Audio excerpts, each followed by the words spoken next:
خۆشەویستان، فێربوونی زمانی ئینگلیزی ستاندارد.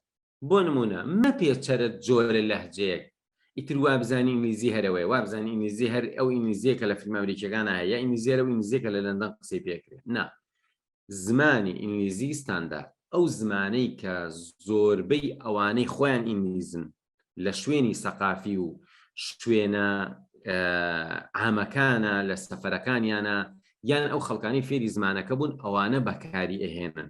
ئەو زمانە ستانداردەی کە لە زۆربەی عالەما بەکارێت، تۆ هەوڵ بە ئەوە فێر ببە. ئەگەر ئەمە فێر ببی لە هەموو شوێنێک قسە ئەەکەی و لە هەموو شوێنێک تێگەی و بە تایبەتی زمانێکی ئەکادیمی فێر ببی باشترە، چونکە خەڵک بە ڕێگە ئەکادیمیەکە فێری زمانە بێ. واتە کە تۆ زمانی ئینگلیزیت زانی، زمانێکی ستاندارد زانی، ئەو زمانە زانی کە لە عالەما زۆر باوە، سبەی تۆ ئەچی بۆ هەندستان، خەڵکیی زۆر بە ئینگلیزی قسە ئەکا، زۆربەی ئەگەر تەلەفۆزەکەشی جوان نەبێ، زۆربەی کەلیمات و ڕستەسازی و تاڕادەیەکی زۆر هەرەوەیە. ئەچی بۆ شوێنێک سینە، کۆریایی، بۆ ئەوروپا، ئەچی بۆ خودی وڵاتەکان کە بە ئینگلیزی قسە ئەکەن، ئەچی بۆ زانکۆکان، پەیمانگاکان، ئەمانە چییە؟ زۆربەی ئینگلیزیکی ستاندارد بەکارێنن. ئینگلیزی ستاندارد تۆ زمانێکی ڕۆشنبیرانێ.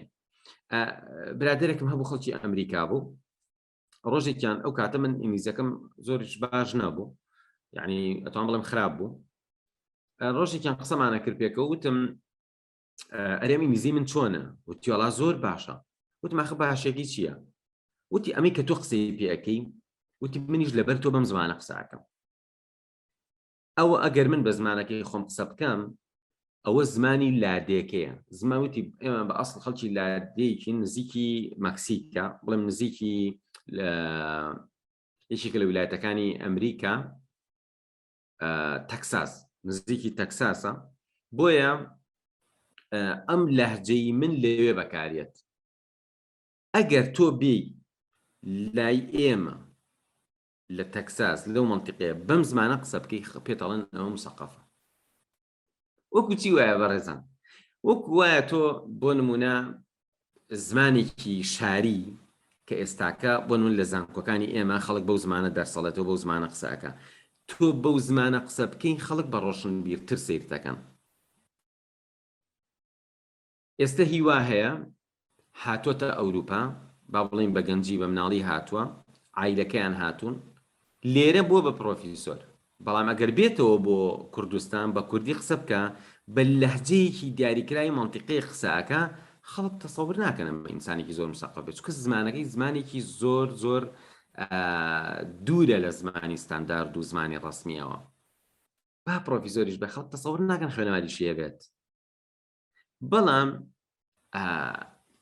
ئێمەش کاتێ فێری ئینگلیزی ئەبین، ئەگەر هەوڵ بین زمانە ستانداردەکە بزانی و بە زمانە ستانداردەکە قسە بکەین، ئەو زمانی کە نزیکە لە زمانی نووسینەوە، ئەوە خەڵک بە ئینسانێکی ڕۆشنبیر و ئەکادیمی و مسەقف دەزانێ و لە هەموو عالەمە تۆ زۆربەی خەڵکە و زمانە بەکارێنێت.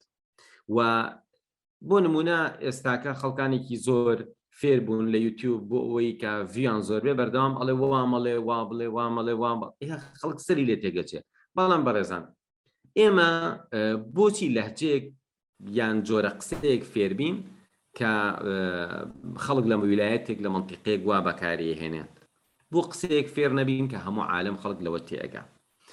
ئەگەر بۆ مەسەلە تێگەشتن بێت کە تۆ ئینگلیزیەکەت باش بوو، خۆت دانیشە بە دیار دراما و فیلم و ڕادیۆ و بەرنامە و مقابلە و ئەمانەوە زۆرێک لەو شتانە فێر دەبی. بەڵام هەر لە سەرەتاوە تۆ دانیشی دەستکەی بە لەبەرکردنی کۆمەڵێ سلانگ و کۆمەڵە ئیدیۆم و کۆمەڵێ عیبارەتی جۆرا و جۆر، تۆ دوا ئەکەوی. لە چی دوا ئەکەوی؟ لەوەی کە دوا ئەکەوی لەوەی محازەدە تێ بکەی، دوا ئەکەوی لەوەی کە دانیشی سێرچێ بکەی، مەقالەیە بخوێنیتەوە، سبەی خوا نەخواستە کەسێک نەخۆشەکەوێت تۆ ئەڵێ عادی بزانم ئەم نەخۆشی تۆ زمانە مسەقەفانەکە نەزانی، چۆن سێرچێکە، چۆن مەقالەیەکە خوێنیتەوە.